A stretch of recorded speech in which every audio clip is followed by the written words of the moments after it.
pada pertengahan 2009, supaya sudah tahu ajaibnya ini obat,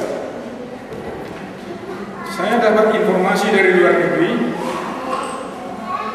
Dia katakan 69 penyakit bisa diobati dengan arang. Ini suatu keajaiban. Sampai saya berpikir, kalau saya masih lebih muda, saya mau buka klinik khusus obatnya hanya arang saja. Kalau ada 69 macam penyakit bisa diobati dengan arang, kenapa tidak? Ya? Itulah. Sampai ada di sini uremia, itu orang yang harus cuci darah. Ada penyakit kelamin, AIDS masih dalam tahap percobaan katanya begitu, dan beberapa penyakit berbahaya lainnya, termasuk kanker. Nah, mengenai soal kanker ini, saya belum pernah dapat data yang lengkap. Tetapi pada waktu di Bandung kami mengadakan seminar seperti ini, ada seorang tamu dari Bali, dia tunjuk tangan, Pak, ini bukan pertanyaan tapi kesaksian, dia bilang. Ada seorang keluarga kami, perempuan, dia menderita kanker payudara, sudah diradiasi, sudah di kemoterapi, tapi karena payudaranya sudah bonyok, ya dokter pun tidak mau mengoperasi, karena dia pikir mungkin darah ulangnya dioperasi, barangkali sudah beredar juga kankernya itu. Jadi orangnya makin lama sudah makin kurus, seperti tidak ada semangat hidup lagi. Akhirnya dokter mengatakan dari rumah sakit, sudahlah dibawa aja ini pulang, kasih senangkan aja lah dia di rumah. Apa keinginannya ya, kasih aja. Artinya sudah tidak ada harapan lagi untuk bisa disembuhkan. Dalam keadaan putus asa seperti itu, orang ini pernah mendengar barangkali arang sebagai obat, maka dilakukanlah itu, dikompreslah payudaranya ini terus-menerus pakai arang. Saudara-saudara, sesudah 3 bulan bukannya mati orang itu, tetapi makin apa? Makin segar. Dan lukanya itu, tadi kan satu katanya arang menyerap nanah kan begitu, tidak bernanah lagi, sudah merah begitu ya, dan makin kecil. Saya tidak tahu sekarang, saya lupa waktu itu mencatat alamatnya. Barangkali sekarang jangan sudah sembuh gitu ya, karena sudah ada hampir 5 bulan yang lalu gitu. Jadi di Bandung lagi anggota jemaat kami ada seorang yang menderita gangguan di peranakannya dan sakitnya tidak tanggung, dan dia kemungkinan besar juga kanker, tapi dia tidak menyebutkan dengan apa karena malu-malu dia menjelaskan penyakitnya. Kemudian pernah dia dengar mengenai arang ini, lalu dia gunakan. Sekarang saudara-saudara, dia terus-menerus menggunakan itu. Dia bilang kalau dia pakai tidak ada rasa sakit. Jadi itulah.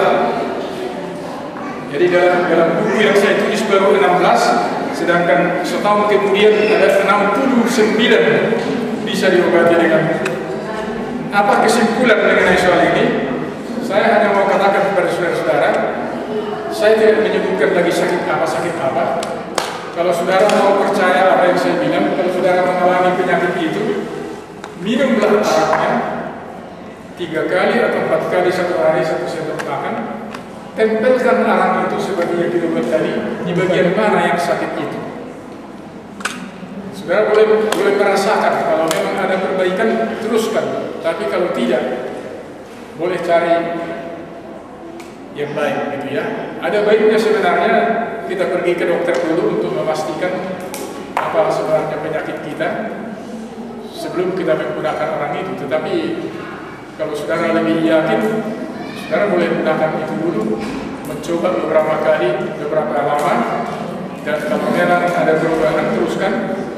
Tetapi kalau tidak, ya terpaksa harus kita pergi ke dokter. Ini sudah kita sebutkan tadi. Untuk yang keracunan saudara-saudara, ini perlu lebih sering. Kalau tadi 3 kali 1 hari atau 4 kali, barangkali ini bisa 3 atau 4 jam 1 kali. Jadi lebih sering sampai masa kritis keracunannya itu berakhir. Kemampuan arang untuk menyerap racun itu tidak diragukan lagi.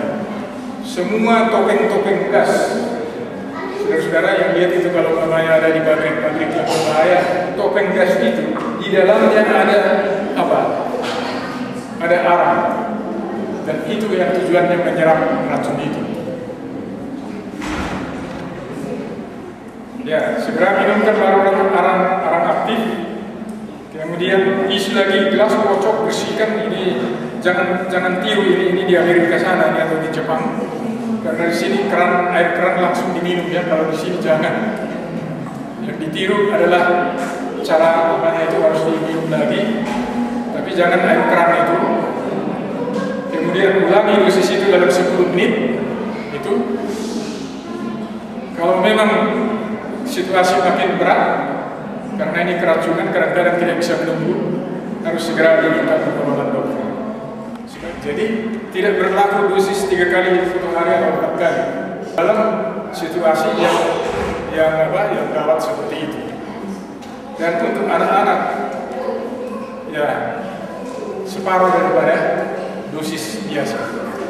Cuma untuk bayi saudara-saudara, jangan berikan campuran arang langsung seperti tadi yang diminumkan itu. Jadi bagaimana dong kalau begitu? Kocok dulu itu di dalam gelas tadi, sesudah dikocok, biarkan dia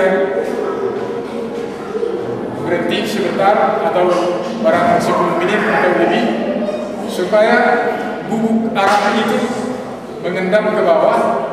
Sesudah itu yang masih hitam di atas ini tuangkan ke gelas lain atau ke dalam botol dot, kemudian baru diminumkan kepada sang bayi. Jadi jangan kasih yang masih ada bubuknya. Kenapa? Karena pertama-tama bayi itu juga belum bisa memakannya.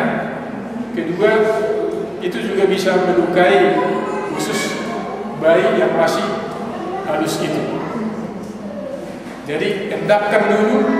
Sesudah dikocok, endapkan dulu. Endapannya itu diambil, masukkan di dalam gelas tersendiri supaya nanti disedokin bisa, atau masukkan di dalam dot supaya diminumkan. Waktu endapkannya itu diharap ditutup botol gelas itu. Jangan terbuka kan, masuk api apa? Ya. Ya. Saya ini hanya untuk mendetail aja. Kembali ke lihat di sini, sesudah diminum yang dikocok itu, minum lagi untuk membilas, kan begitu maksudnya. Yang diare itu, ini untuk tadi. Nah, penggunaan dari luar, sepintas kita sudah buat tadi, dikompreskan. Apakah sakit telinga, kompreskan di sini. Sakit mata, saudara-saudara, dikompreskan. Jangan taburin ke mata itu apa.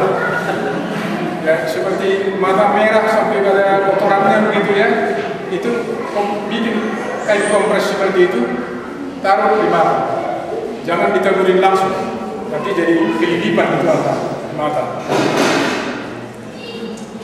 Nah, luka seperti ini boleh ditaburin aja atau dikompres. Dan sekarang ini ada sehubungan dengan yang goyang seperti itu.